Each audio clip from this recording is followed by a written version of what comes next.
The only conspiracy was a conspiracy of distraction. The conspirers, ourselves. If I didn't grasp this law of complicity, I should go back to beginning and start again.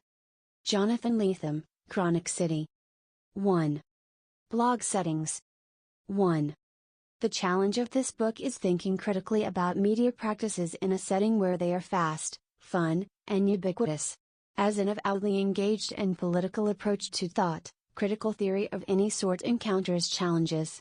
Attempting to analyze and intervene in the present, it nonetheless adopts a backward gaze, an idea G.W.F. Hegel figures with the owl of Minerva flying at dawn, Michel Foucault practices through his historical methods of archaeology and genealogy, and Slavoj Zizek conceptualizes with the notion of retroactive determination.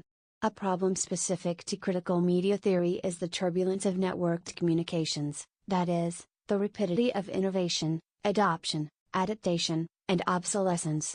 The object of one's theoretical focus and critical ire quickly changes or even vanishes. The time of theory is overtaken, even taken over, by ever-morphing, interlinking, media.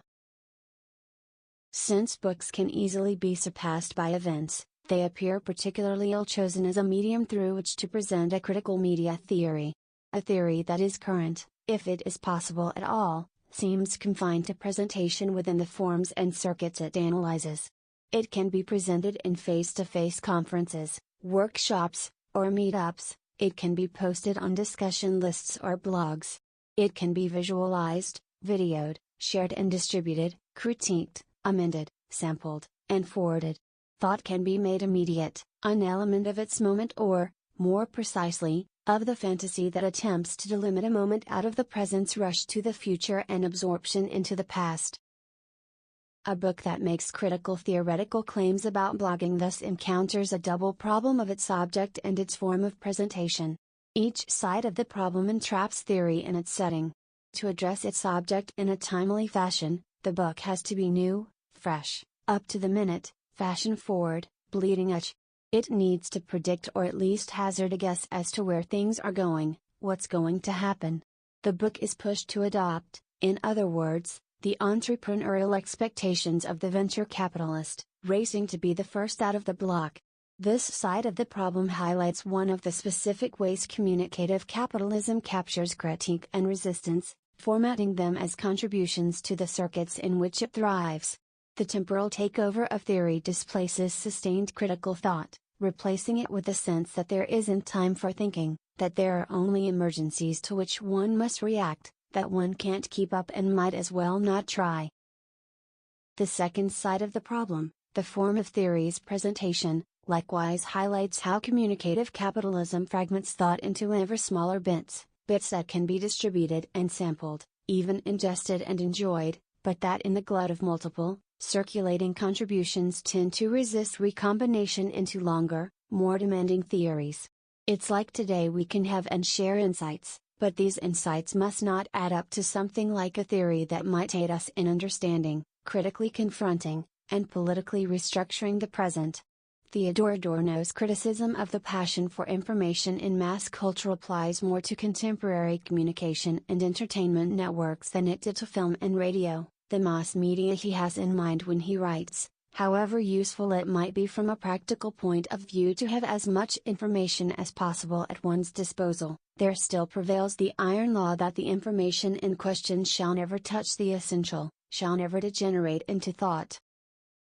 As multiple recombinant ideas and images circulate, stimulate, they distract us from the antagonisms constitutive of contemporary society, inviting us to think that each opinion is equally valid, each option is equally likely, and each click is a significant political intervention.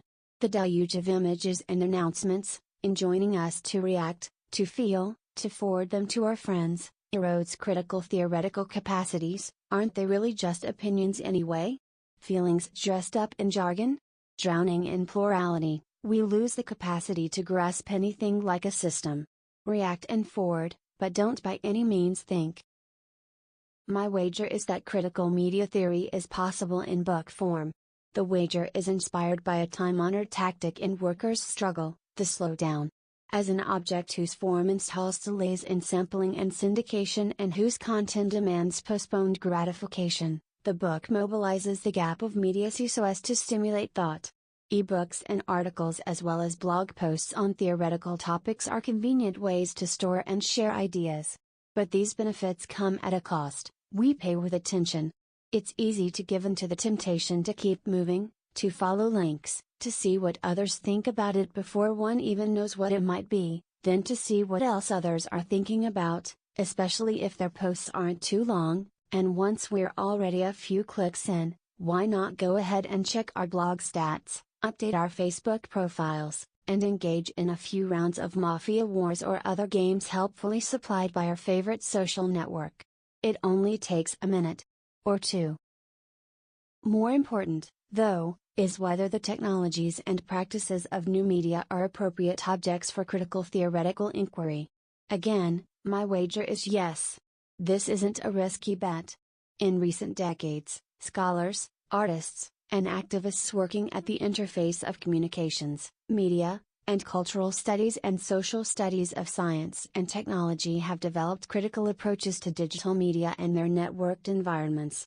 Rather than restricted to positivist methods of description and measurement or linear, developmentalist, histories of technical change, this emerging critical media theory anchors its analyses of technologies, users, and practices in an avowedly political assessment of the present.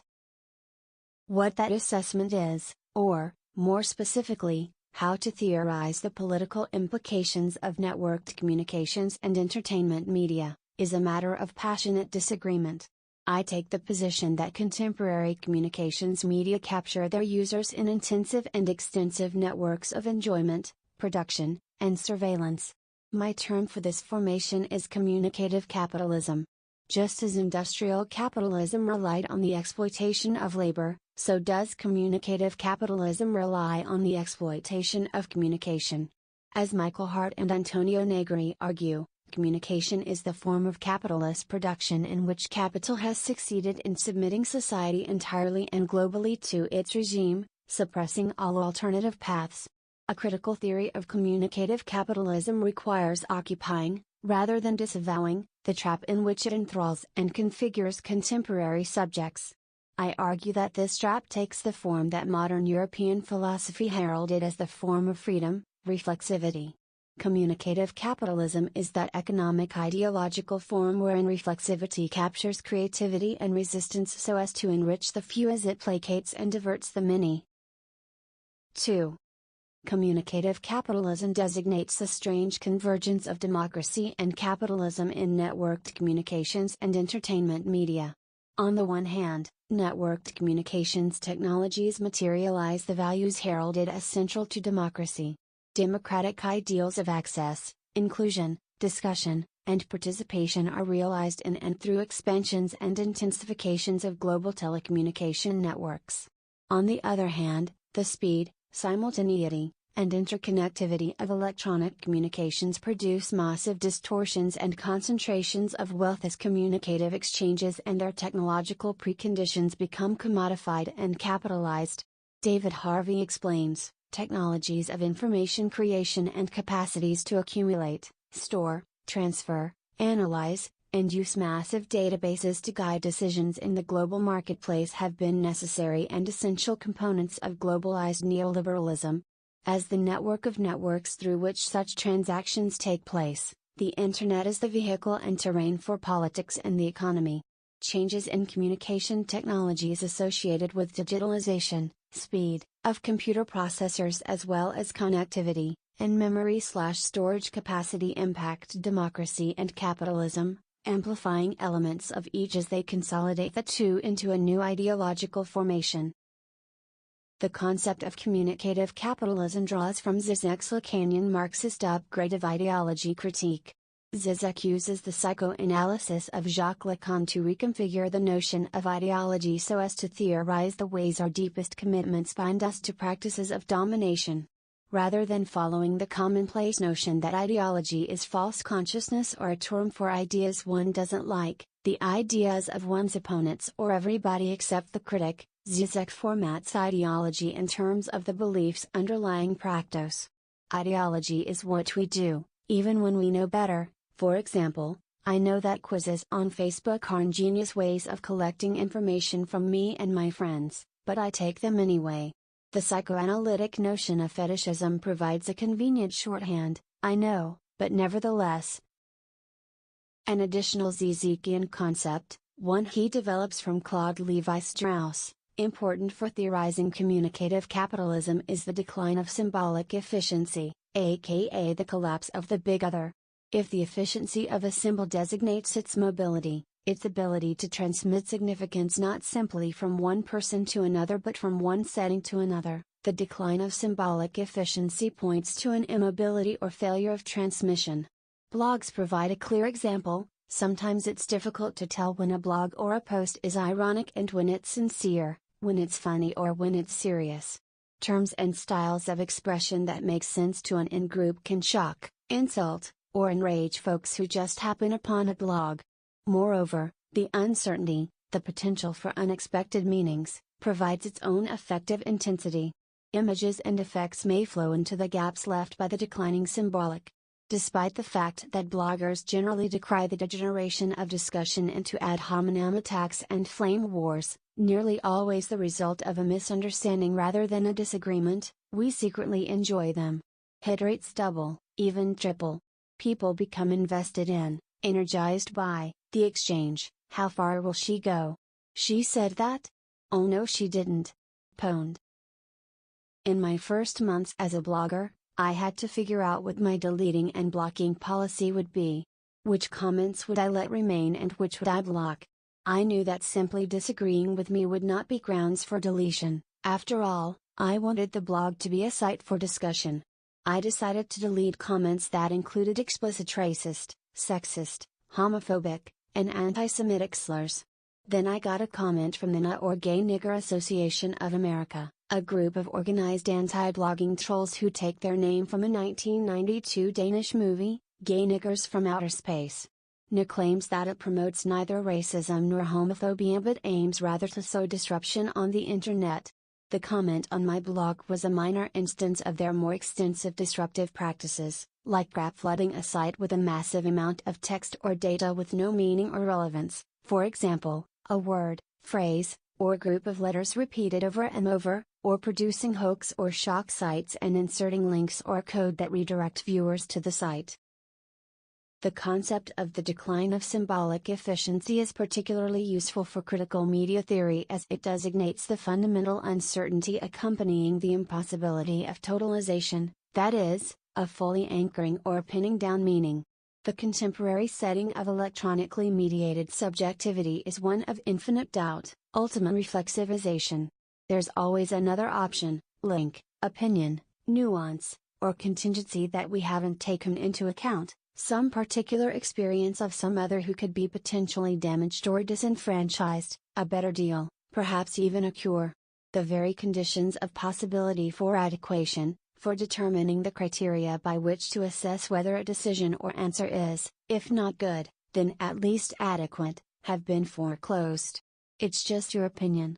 Additionally, as the efficiency of the symbolic declines, images and affective intensities may appear as all the more powerful, relevant, and effective. A picture is worth 1,000 words.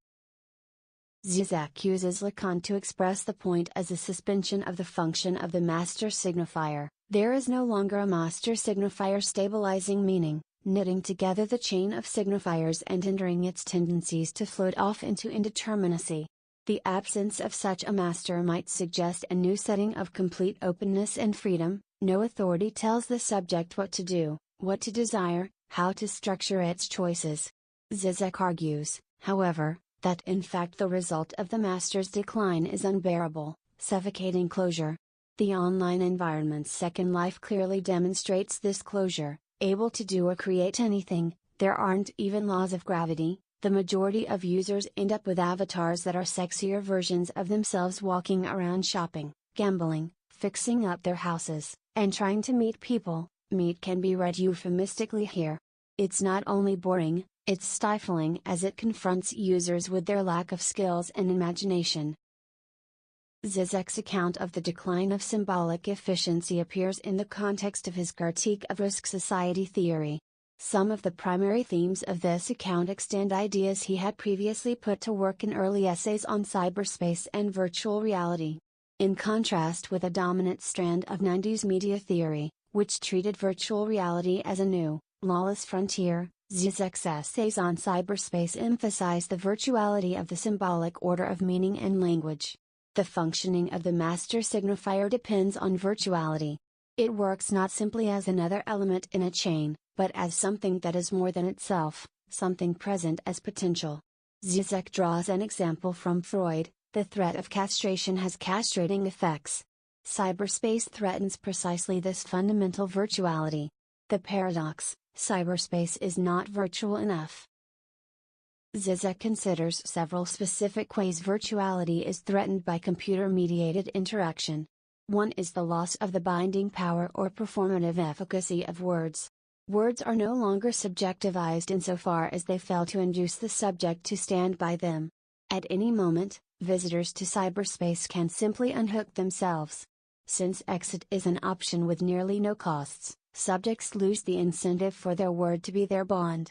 A second threat involves the dissolution of the boundary between fantasy and reality, a dissolution affecting identity and desire. Insofar as digital environments enable the realization of fantasies on the textual screen, they close the gaps between the subject's symbolic identity and its phantasmic background. Instant gratification fills in the lack constitutive of desire. Hypertextual play enables the unstated subtext of any text to be brought to the fore, thereby eliminating the textual effects of the unsaid. Put somewhat differently, fantasies that are completely realized cease to be fantasies. A repercussion of this filling in is a third threat, a threat to meaning. The gap of signification, the minimal difference that makes some item or answer significant, that makes it feel right or the one dissipates. But instead of eliminating the space of doubt, the filling in occasions the loss of the possibility of feeling convinced, of the sense that an answer can be or is right rather than just another opinion. Zizek asks, is not one of the possible reactions to the excessive filling in of the voids in cyberspace therefore informational anorexia, the desperate refusal to accept information, insofar as it occludes the presence of the real? It's like the feast of information results in a more fundamental starvation as one loses the sense of an underlying real. At stake in all three threats, to performativity, desire, and meaning, is cyberspace's foreclosure of the symbolic, the elimination of the space of the signifier as it slides into the real, which thereby itself loses the capacity to appear as real. Zizek treats this foreclosure of the symbolic in the terms of paranoid psychosis. The other is both missing and fully, overwhelmingly present. Yet he doesn't presume the subject's absorption in the imaginary puissance of a pre-Oedipal primal oneness. Zizek is careful to note that such an image of friction-free immersion is cyberspace capitalism's own ideological fantasy, a fantasy of a society without antagonism. What's at stake, then, is post-Oedipal, an order that doesn't rely on a master signifier. In this order, the real presence of the other is lost as the lack in the other is filled in. The something extra, the inexpressible mystery or objet petit that makes the other real is subsumed by one who is overpresent, bombarding me with the torrential flow of images and explicit statements of her, or his, most secret fantasies. Thus, relative to the absence of the real other are the unbearable intrusions of the other's puissance. In sum, the central insight of Zizek's early work on cyberspace involves the change to the symbolic. Zizek argues that the gaps in the symbolic, the gaps that enable access to the real insofar as the real cannot be approached directly, are filled in, saturating the virtual space of symbolic fiction. The result is a situation of non-desire, non-meaning, and the unbearable intrusion of enjoyment. This decline in symbolic efficiency is a fundamental feature of communicative capitalism. 3. The change in the functioning of the symbolic is linked to the reflexivity of complex technological societies. Risk society theory highlights the harms and threats emerging out of increases in complexity. Ulrich Beck, for example, points out that problems ranging from environmental toxicity and climate change to obesity, diabetes, and the threats posed by corporate agriculture are all problems produced by the very technological changes introduced to meet earlier challenges: rapid, efficient transportation, secure and comfortable habitats, adequate food and water, etc. His point is that scientific knowledge generates new risks and uncertainties. Rather than providing clear answers, it opens up new questions, pushing us to recognize not only that there are unknown unknowns, but that these unknowns can and will have massive, unforeseen effects. Insofar as the effects are unforeseen, they are highly improbable. Insofar as they are networked, these effects are compounded. The consequences of their occurrence, therefore, can be extreme. During the spring and summer of 2008, mainstream news media expressed anxieties over the imminent startup of the Large Hadron Collider at CERN, European Organization for Nuclear Research, in Switzerland. A German scientist, Otto Rosseler, appealed to the European Court of Human Rights to issue an injunction that would prevent activation of the collider. He argued that the risk to human life was too great.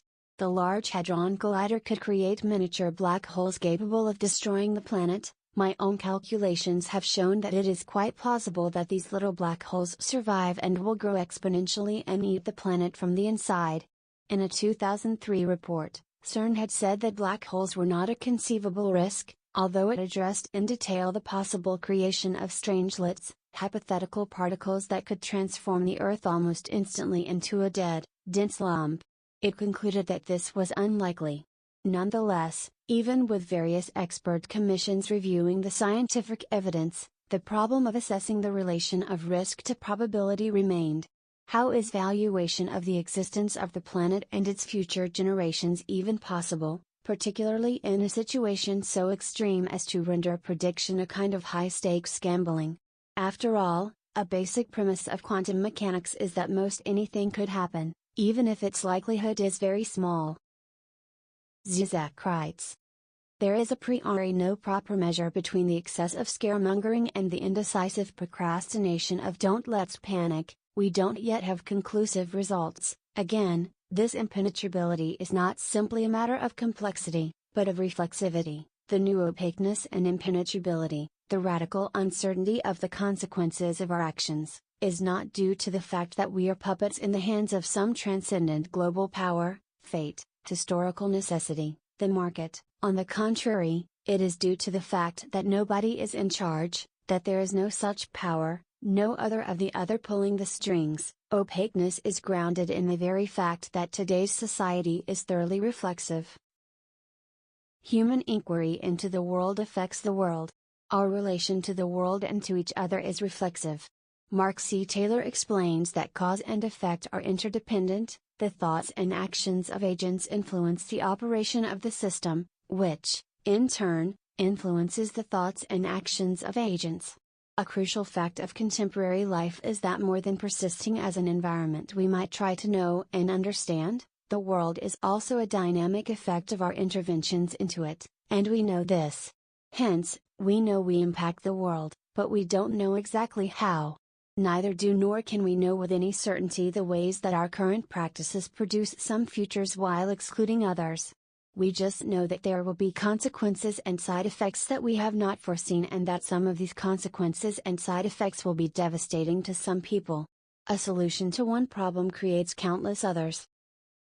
As Beck points out, scientists' preoccupation with expected effects determines the research process as it channels the lines of inquiry in some directions rather than others. The causality here is recursive. The actual consequences ultimately become more and more incalculable, because the possible effects become more and more estimable and their assessment takes place more and more in the research process and in interaction with its inherent taboo zones, and determine those zones in the course of results. Even our estimations of possible effects have an impact on the world that we cannot predict. Excesses of information turn into a lack of the information most relevant to the questions at hand. Contemporary science and technology offer an unbearable, seemingly impossible freedom, the capacity to intervene in the world at the most fundamental levels of matter and energy without being restricted by knowledge of the outcome. Reflection is possible, reflection on the processes and conditions of reflection, on the languages we use and the sciences we have, on the values that lead us in one direction rather than another.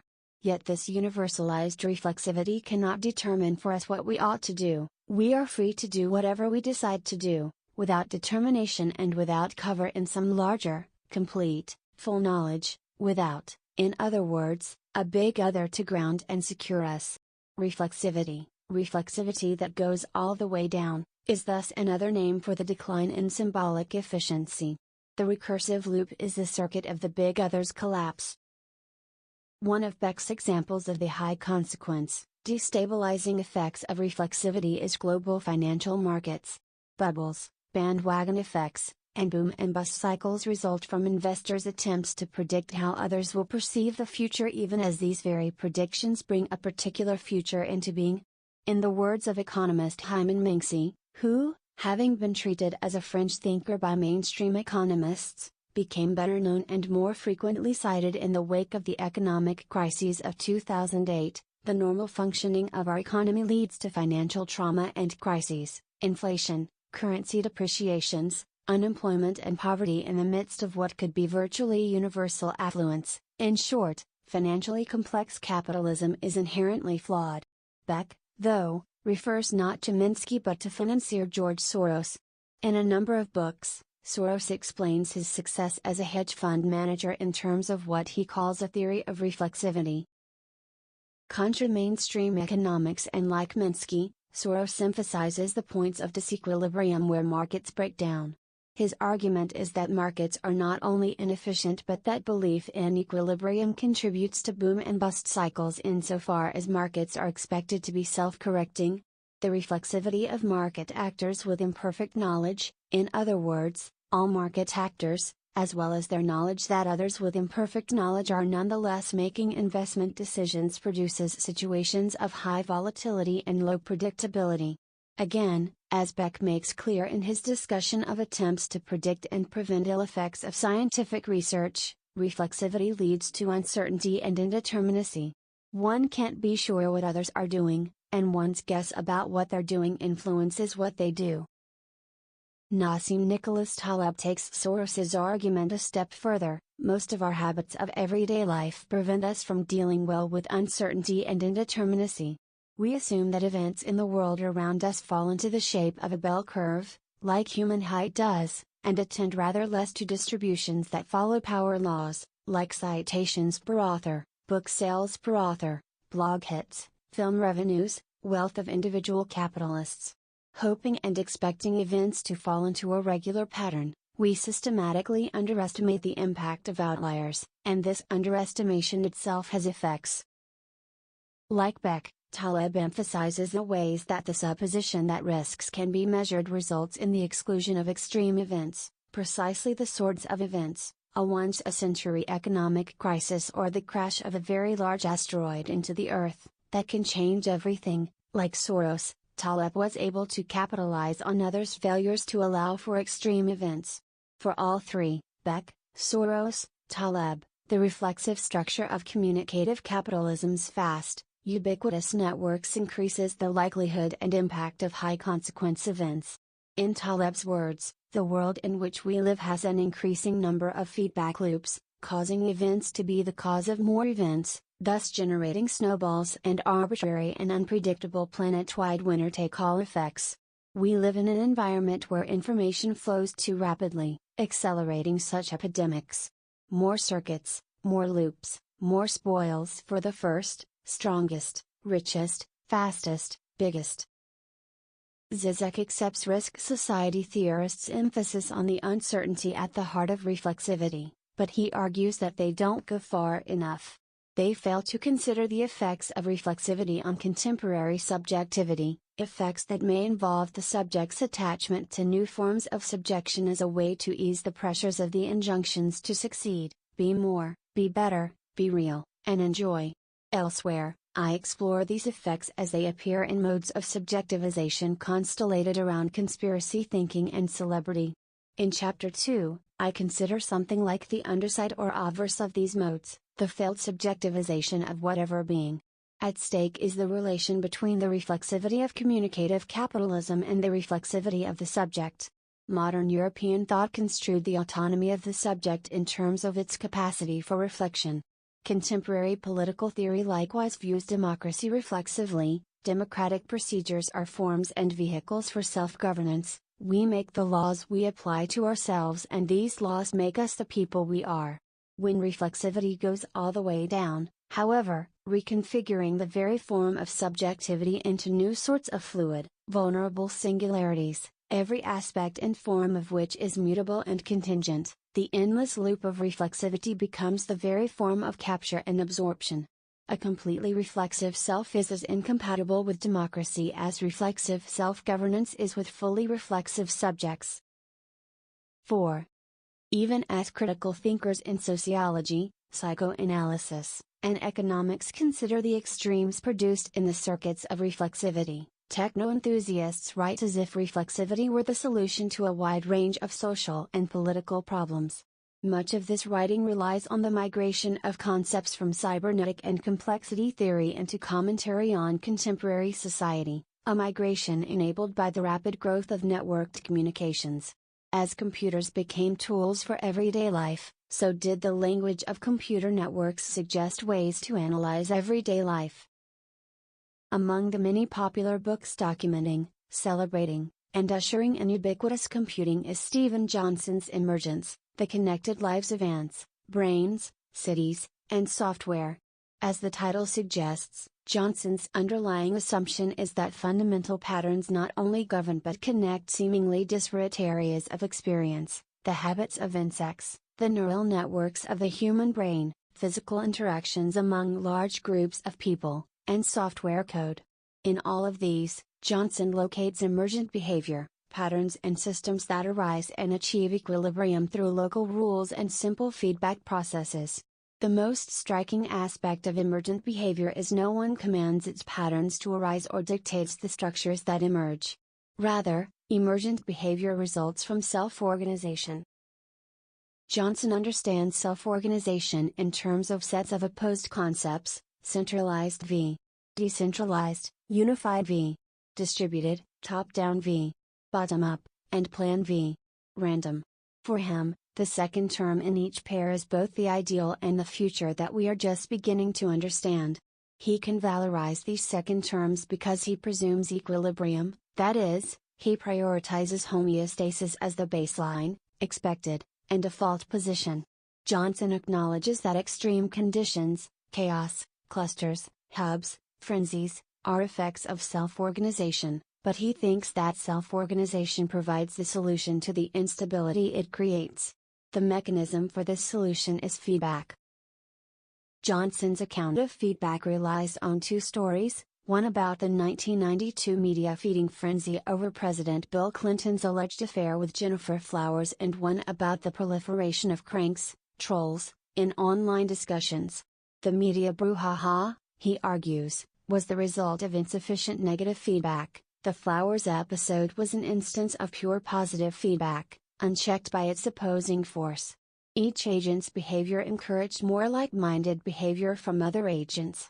There was nothing homeostatic about the process. The tendency of online discussion threads to disintegrate into snark results from the opposite problem.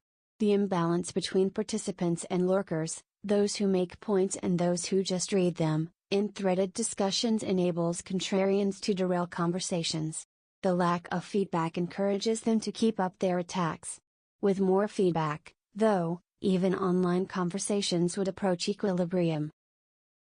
Johnson writes, when you factor in the lurkers, a threaded discussion turns out to be less interactive than a traditional face-to-face lecture, and significantly less so than a conversation around a dinner table, where even the most reticent participants contribute with gestures and facial expressions. Group conversations in the real world have an uncanny aptitude for reaching a certain kind of homeostasis. The conversation moves toward a zone that pleases as much of the group as possible and drowns out voices that offend. A group conversation is a kind of circuit board, with primary inputs coming from the official speakers, and secondary inputs coming from the responses of the audience and other speakers. The primary inputs adjust their signal based on the secondary inputs of group feedback. Human beings, are exceptionally talented at assessing the mental states of other people, both through the direct exchanges of spoken language and the more oblique feedback mechanisms of gesture and intonation. Johnson employs two analogies here. The first obvious one is between human conversations and circuit boards. The second, rather less obvious one is between computer-mediated communication in large, complex, environments and face-to-face interaction, either in a lecture hall or around a dinner table. The blurring between lecture and dinner table enables the analogy with the circuit board and the assumption of homeostasis. Johnson connects primary inputs to official speakers and secondary inputs to an audience. Do dinner table conversations typically involve official speakers and an audience? My kids would say yes, but they would do so with a roll of their eyes so as to signal that this isn't ideal and that they would prefer dinner unencumbered by lectures in political theory and psychoanalysis. The more conventional contrast between lecture and dinner table conversation notes that a lecture is centralized and hierarchical, it relies on the difference between the speaker and her audience. The speaker may be on a stage or at a podium. Her audience faces her, arranged in rows that ensure that people look primarily at her rather than at each other. Conversation over dinner flows among the participants. Ideally, a distinction between speaker and audience never solidifies. A group conversation, then, is nothing like a circuit board that relies on primary and secondary inputs. A lecture might be like a circuit board, not because of feedback, though, but because the institutional structure of a lecture installs hierarchy, primacy. To make conversation look like a circuit board, then, Johnson has to turn it into a lecture. And this inserts hierarchy, centralization, and top-down organization into a setting that Johnson was attempting to depict as a self-organizing equilibrium. The analogy with a lecture that enables conversation to be understood in terms of primary and secondary inputs enables Johnson to omit the complexities of actual human interaction and present human beings as exceptionally talented at assessing the mental states of other people. There is no projection, transference, fantasy, paranoia, or repression. There is no tension or mismatch between what one says and what another hears, between what one says and what one means, or between what one says and why one says it, elements of human interaction that psychoanalysis explores.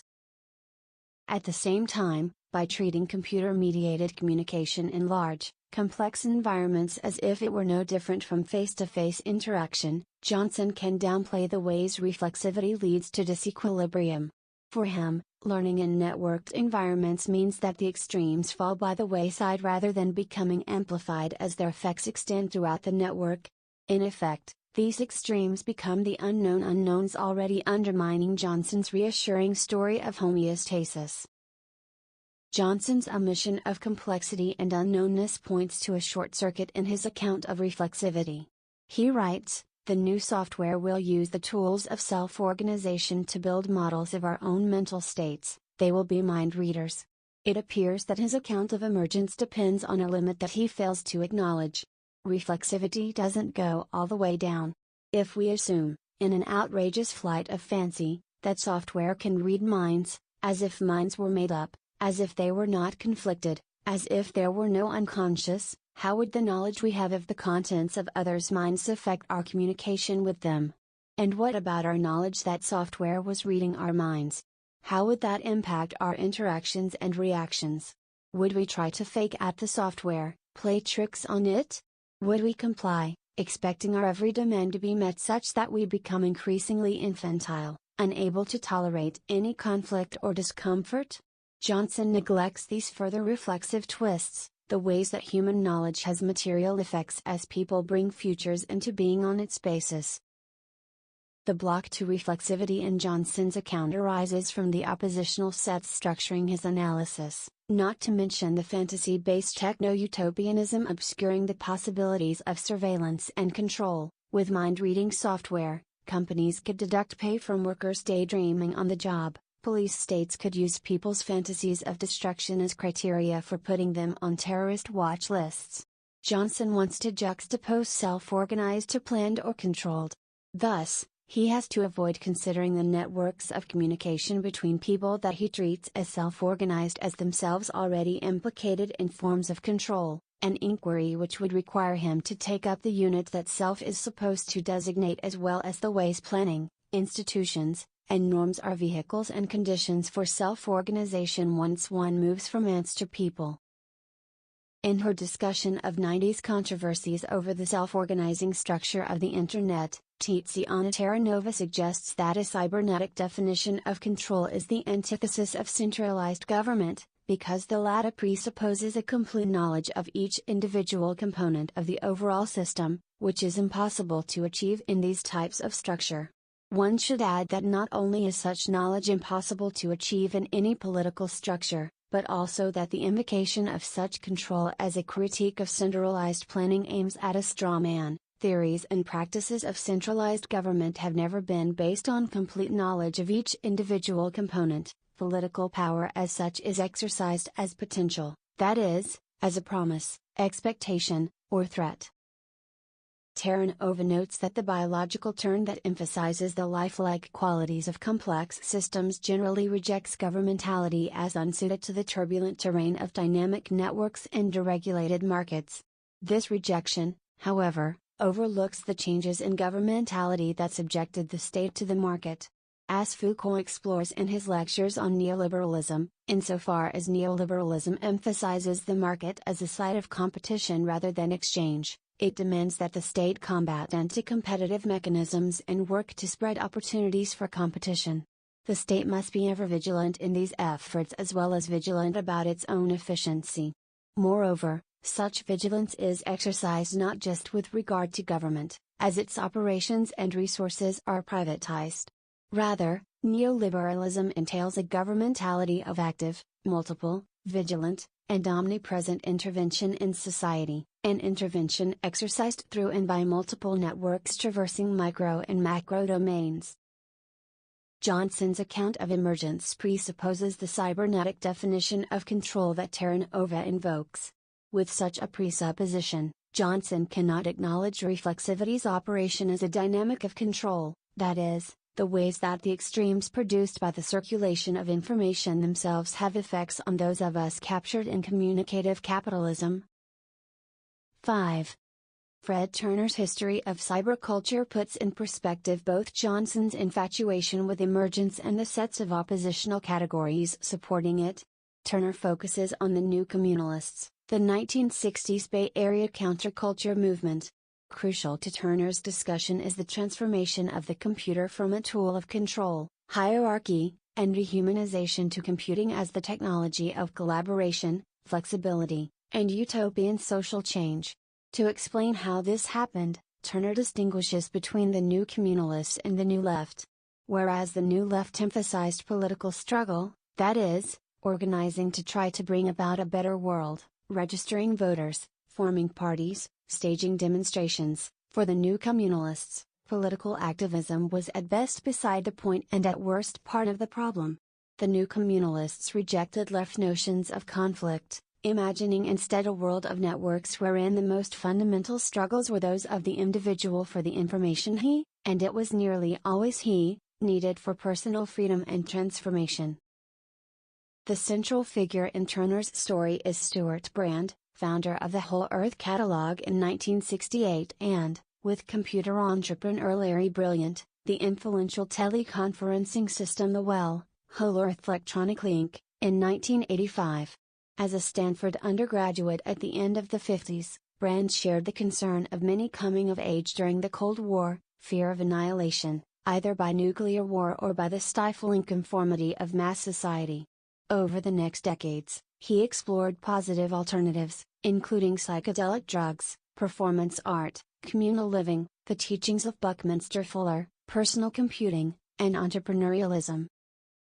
Brand's skills as a networker, as well as his success in combining metaphors of individual consciousness, energy, and self-organizing systems, contributed to the vision of collaborative, harmonious information networks that helped usher in the Internet. Turner uses the Whole Earth Catalog as an example. Including consumer items and information resources as seemingly incongruous as mystical fiction and geodesic domes, The catalog suggested a vision of life that combined nomadic tribes and high-tech electronics in a frontier fantasy of do-it-yourself American freedom. A libertarian fantasy, this ideal of freedom disavowed its position within a capitalist economy and concealed its dependence on other people, industries, and institutions. The right technology would engender total individual self-reliance, in effect making the Kantian dream of autonomy a material reality. Brand's new communalist ideal presented itself as a counter to the militarist, bureaucratic, corporate establishment. Turner details how the ideal actually embraced the most fundamental components of what it ostensibly rejected, namely, the technocentric optimism, the information theories, and the collaborative work style of the research world. The post-war era's enormous government-funded research projects, although housed in bureaucracies, actually employed interdisciplinary teams working collaboratively across a variety of fields and agencies. This collaborative ethos should not be surprising. The development of large-scale weapons systems required both a language capable of combining humans and machines, cybernetics, and tools for handling knowledge, computers. In taking over systems theory and the collaborative practices of military research, then, the new communalists assumed as their own the basic practices and suppositions of their opponent. 3 aspects of the new communalist adoption of the military research model of information and technology should be kept in mind. The first is its core faith: technology will save the world.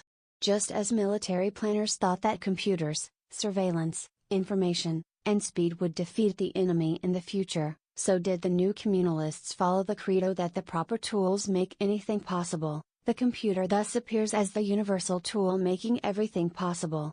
Second, as they adopt the faith, information, technology, systems, while denying its institutions, military, bureaucracy, corporation, the new communalists reintroduced many of the core principles of research culture into American society, but this time, as the intellectual foundations of a counterculture. What had been a marker and instrument of oppression reversed into its opposite. Collaboration, flexibility, technological skill, and the capacity to generate and share information would produce not imperial control but new, freer, and more fulfilled modes of being. Third, the new communalist adoption of cybernetics and reproduction of its logics as liberating contributed to political, economic, and cultural change, the rise of neoliberalism.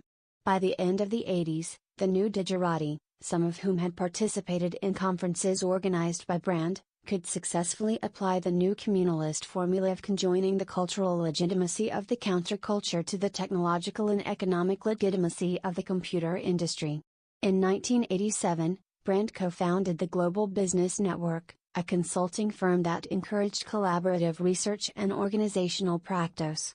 Its clients included the same corporate and military institutions that the new communalists and the new left had condemned. Turner's history of cyberculture provides the border setting in which Johnson's oppositional sets, centralized v. decentralized, unified v. distributed, top-down v. bottom-up, and plan v. random, may have at one time made sense. The new communalists understood their project as countercultural, a rejection of the establishment world that threatened them with absorption in a technocratic project not of their own making. Because they opposed the military-industrial complex, state centralism, and hierarchical corporate structures, they presented their efforts toward individual empowerment, information sharing, and networked collaboration as necessarily counter to these forms of control. In this way, they missed how the military, state, corporation, and university were already functioning in distributed, decentralized networks. Thus, they failed to acknowledge how their ostensibly countercultural practices themselves served as the conduits for spreading the communication and control mechanisms of the technocratic research world not just throughout U.S. society but, via the Internet, throughout most of the world. The very mechanisms that were supposed to enable local practices, freedom from commercial, corporate expectations, and opportunities to cultivate a variety of ways of being produced the networks through which communicative capitalism ensnares speech and action. Christopher Kelty's notion of recursive publics should also be understood in light of the reversal of the terms and practices of the state and corporation into the oppositional categories of the counterculture and back into those of the neoliberal state. Kelty introduces recursive publics in his ethnography of free software. For him, free software is a movement that extends out from technical software projects to encompass a considerable reorientation of knowledge and power in contemporary society, a reorientation of power with respect to the creation, dissemination, and authorization of knowledge in the era of the Internet.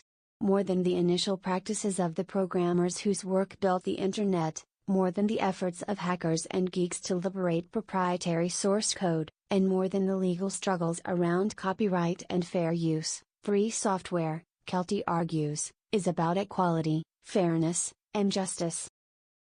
This interpretation of free software rests on the articulation of values of individual empowerment, collaboration, and information sharing ushered in by Brand and his new communalists. Kelty repeatedly points out that free software is not opposed to capitalism. He gestures, with apparent enthusiasm and approval, to the libertarian impulses of the Brand-affiliated technophiles grouped around Wired in the early 90s, Esther Dyson, Howard Rheingold, and John Perry Barlow. He cites uncritically a famous bit of Internet governance folklore: "We reject kings, presidents, and voting. We believe in rough consensus and running code." The reorientation of knowledge and power that Kelty describes is the reorientation at the basis of communicative capitalism, the reorientation behind the last 30 years of neoliberal excess and its increases in inequality and immiseration that have paraded around as expansions in information, flexibility, participation, and responsiveness. Presuming that the work of programmers is analogous to politics, Kelty roots around conflict, as if working code were the solution to any problem rather than a particular set of problems. Likewise, proceeding as if government and market were the same, Kelty absorbs concerns with public goods and the well-being of the many into private interests, an absorption that benefits the very, very rich and eviscerates states' abilities to pay for social security as generally understood. He omits the fact that the reorientation of knowledge and power he describes has ushered in the winner-take almost all markets of extreme neoliberalism. Geeks may be about equality, fairness, and justice among each other, or, as is more likely, they may be about competition and glory, killer apps and venture capital. How they feel isn't the point, particularly when these feelings displace attention from communicative capitalism's installation of heretofore unseen extremes of inequality, because the reflexivity of complex networks leads to power law distributions. Even if geeks are about justice and equality, the consequence of the widespread adoption and extension of their work is the most extreme economic inequality the world has ever known. Kelty writes, "The proliferation of hybrid commercial academic forms in an era of modifiability and reusability, among the debris of standards, standards processes, and new experiments in intellectual property, results in a playing field with 1,000 different games, all of which revolve around renewed experimentation with coordination, collaboration, adaptability, design, evolution, gaming, playing, worlds, and worlding. These games are indicative of the triumph of the American love of entrepreneurialism and experimentalism. They relinquish the ideals of planning and hierarchy almost absolutely in favor of a kind of embedded, technically and legally complex anarchism. It is here that the idea of a public reemerges, the ambivalence between relinquishing control absolutely and absolute distrust of government by the few. Like Johnson and like the new communalists, Kelty relies on an opposition between planning and experimentation and top-down v. bottom-up. At the same time as he disavows the ways the 1,000 different games result in an absolute disparity between the one who wins and the many who lose. Hey, they all got to play, right? He treats law as just another element of a complex market rather than a means by which the people govern themselves. In an age where lawyers employed by the administration of George W. Bush use legal complexities to argue for the legality of torture, and economists with the Barack Obama administration use legal complexities to enable massive redistributions of public funds to private banks, legally complex anarchism skirts way too close to illegality, that is, to a suspension of law in the celebration of its gaps and exceptions. More objectionable, though, is Kelty's treatment of the games of entrepreneurs as the same as public supervision of the activities of elected representatives, even when, especially when, their activities are not connected with government-sponsored public projects. In the scenario Kelty describes, the builders of communication networks are governing the rest of us, proceeding without our consent and generally beneath our awareness. They are a technocratic elite unburdened by constraints of representation or oversight. The programmers don't just build software, they act for the people, although this acting is itself formatted in terms of communicative capitalism's merging of markets and governance. What makes geek jobs, whether voluntary, freelance, or corporate, the activities of a demos? To whom are the geeks accountable? Who oversees them? Who determines whether what they've made is good, right, or legitimate? What if non-geeks want to participate? Or what if they understand their creative, productive, effective work as the proper field of political determination? Kelty claims that recursive publics, the only example of which is free software, are democratic checks on constituted power. They may well be checks, but they are checks without authorization or legitimacy, checks motivated by the entrepreneurial and experimental interests of those who work in telecommunications networks. There is nothing democratic about them. I can approach this point from another direction. Jürgen Habermas initially developed the notion of the public sphere as a category of bourgeois society. The public sphere was a form for subjecting absolutism to the political authority of the bourgeoisie.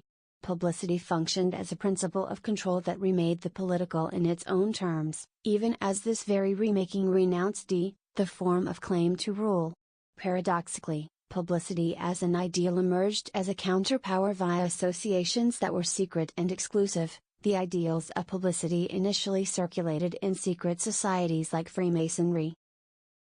Reinhard Koselleck, whose critique and crisis preceded and influenced Habermas's structural transformation of the public sphere, views these secret societies as crucial to publicity's remaking of the political. They were the means through which the aura of power was transferred from the mysteries of the monarch to the arcana of the lodges.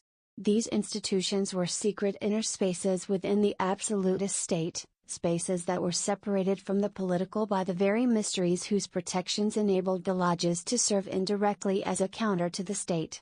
Ritualized spaces of non-familial, non-market relations, the lodges provided forms of association and experiences of connection beyond those established by absolutism. They established their own standards and habits of judgment. Koselleck emphasizes that this new form of social pressure, this new moral force that had to forego direct coercion, was always simultaneously an act of passing more judgment on the state. Because the lodges distinguished themselves from the state, because they positioned themselves as avowedly moral and non-political, they set themselves not simply apart from politics, but above it, in a new domain they were ushering into being.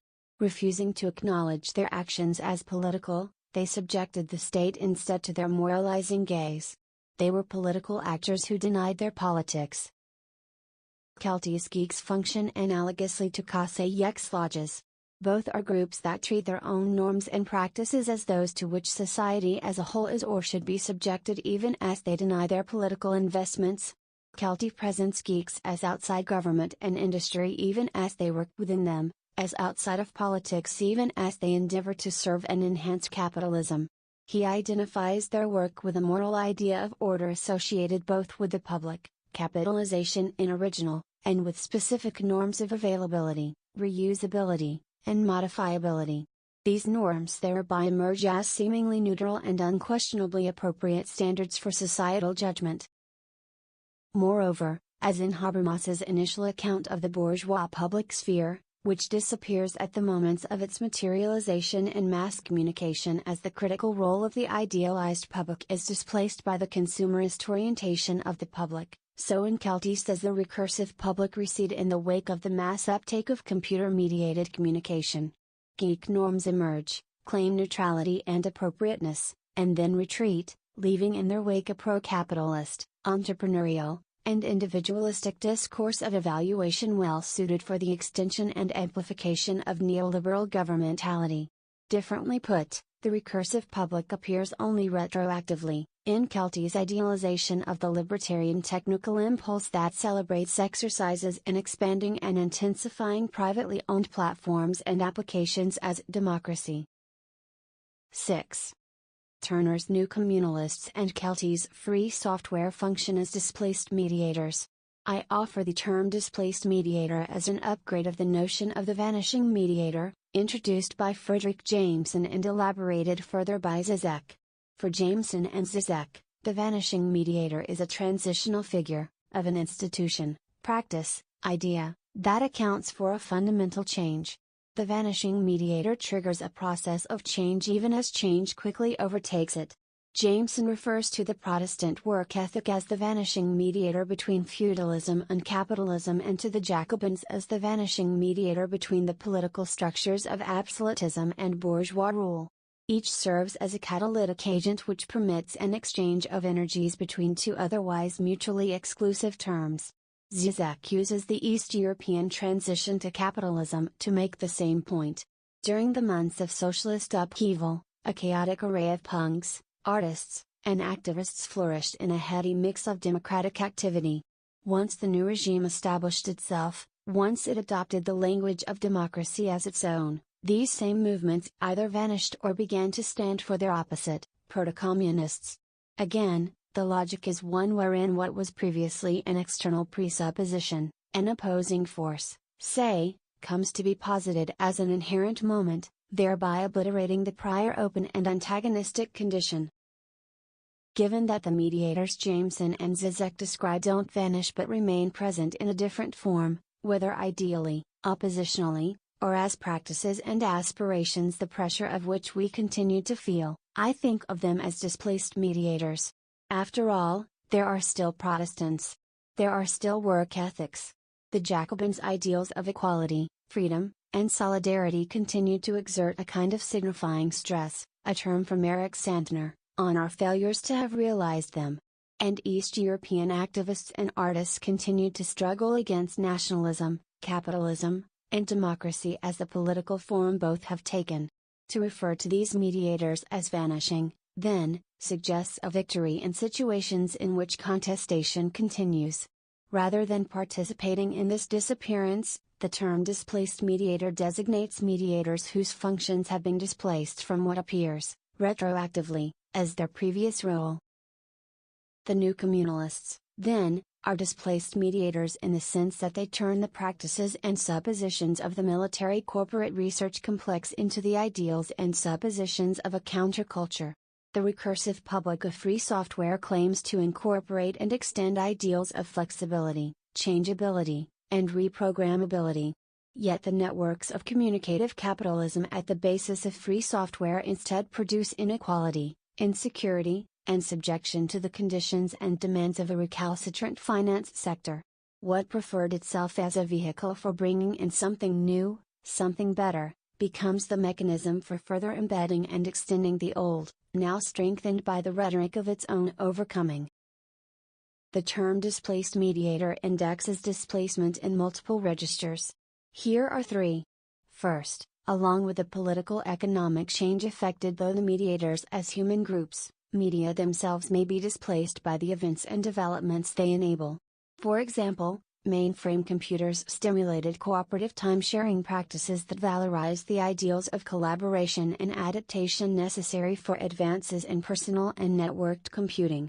Such supercomputers are still functioning, but their place in the computing imaginary has shifted. Although they are current, they seem like relics. Second, emphases on specific media and technologies risk displacing attention from their settings.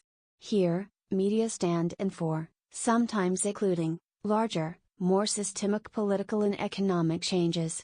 Widespread uptake and participation on a commercial social network like Facebook or MySpace may displace, as well as supplement or enhance, other practices and activities, pick up basketball or going door to door to collect signatures for a campaign, say, practices and activities that then come to be viewed themselves in media terms.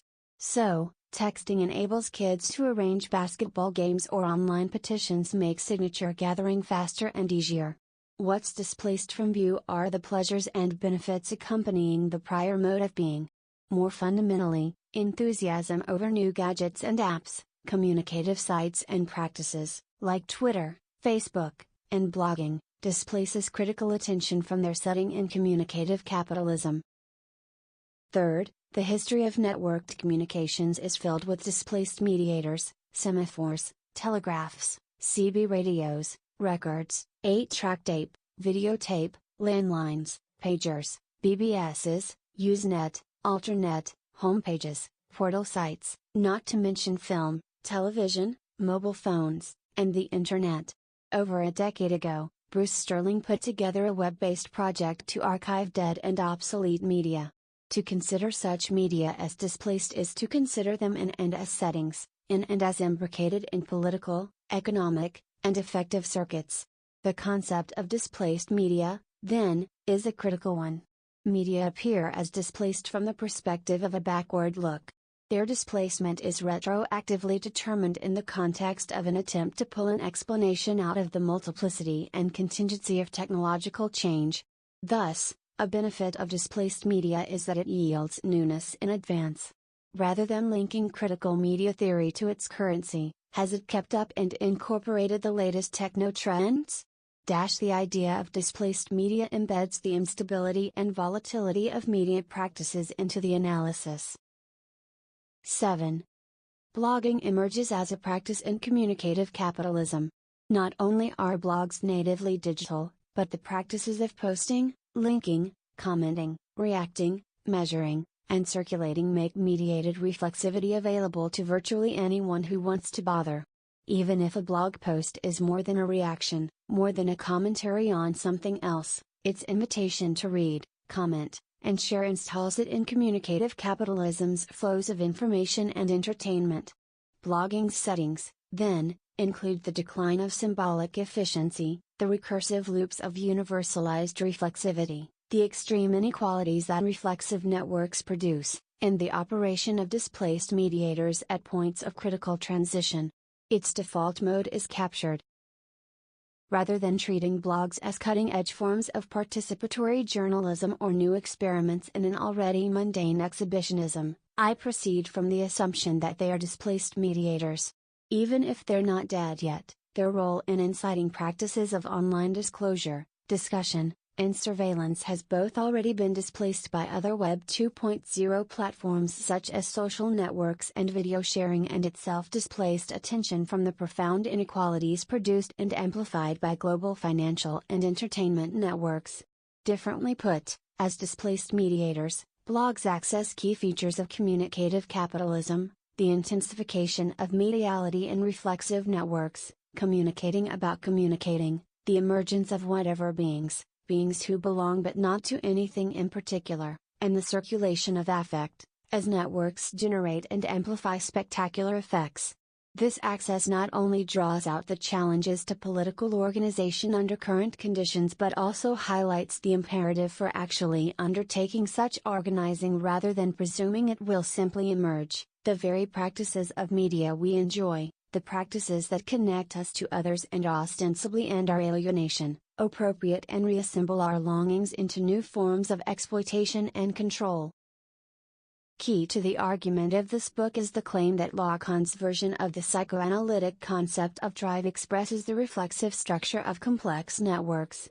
For Lacan, the drive is beyond the instinct to return to the state of equilibrium. Its very excess renders it akin to a will to create from zero, a will to begin again.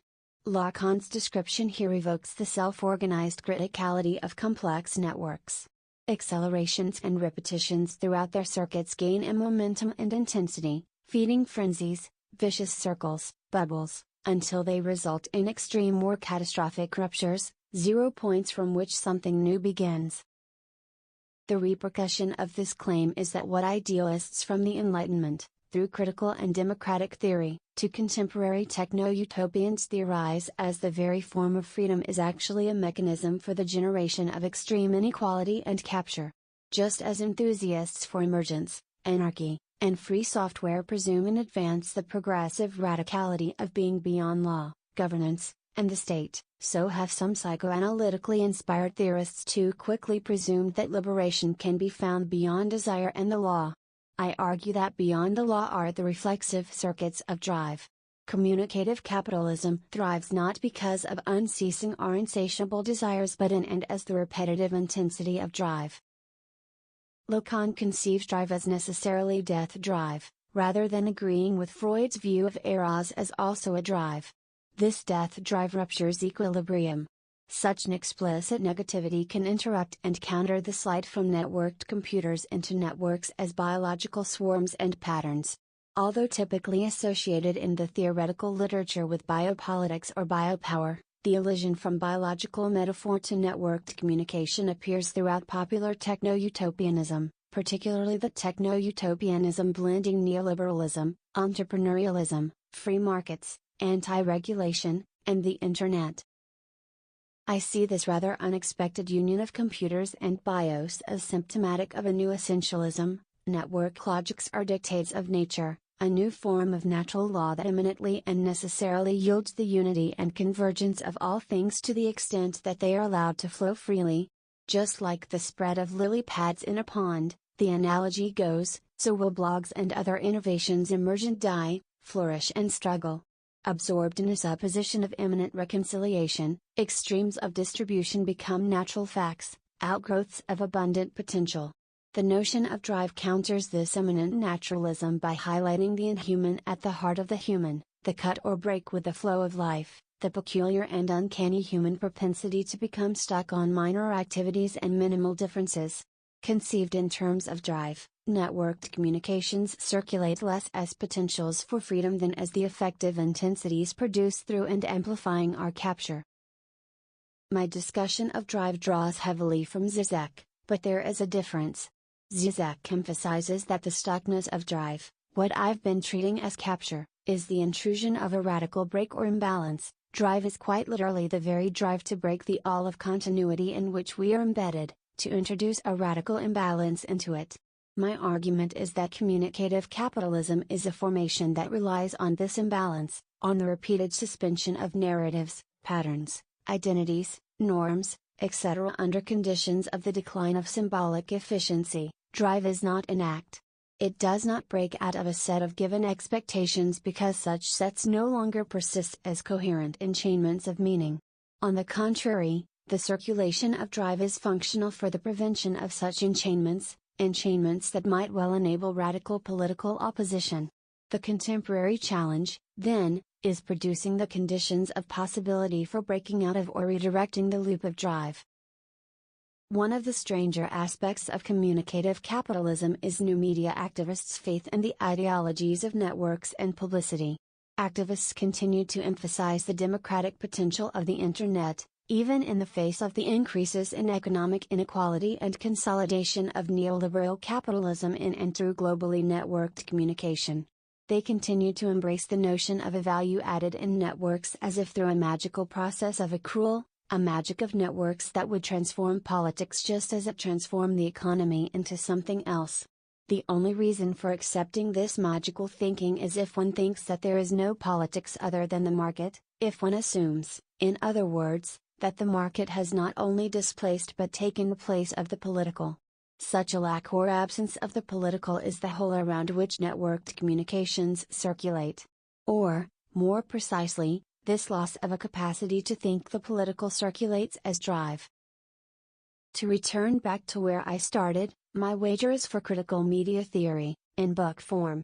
And the wager is that critical media theory is possible when it occupies the trap of its emergence, not when it offers happy solutions, the happiness of which would necessarily belie the severity of the problems it diagnoses, and not when it presumes that an analysis of entrapment or capture is the same thing as escape, which would presuppose that the trap was a pseudo-trap of words all along. In the reflexive networks of communicative capitalism, a media theory that is critical has to forswear the effective enterprise of contributing the feeling impulses of hope and reassurance and offer thinking instead.